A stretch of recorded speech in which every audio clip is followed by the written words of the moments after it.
我们新加坡人应该多学学我们的李资深，多去中国旅游或者是找商机。每一两年到中国来看看最近没有去过的地方，去追求一些新的投资或者贸易或者合作机遇是必要的。去年在新加坡的 FDI， 其实中国占首位，这个是史无前例的。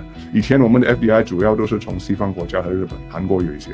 但是中国能够 FDI 占首位，这个是一个新的格局。我们欢迎这样的一个新的发展，因为中国发展能够带动亚洲其他国家的发展。我们有跟许多国家的联系，但是中国是其中一个重要的合作伙伴。我们需要了解中国，也需要知道在这样的情况下，我们可以扮演什么角色。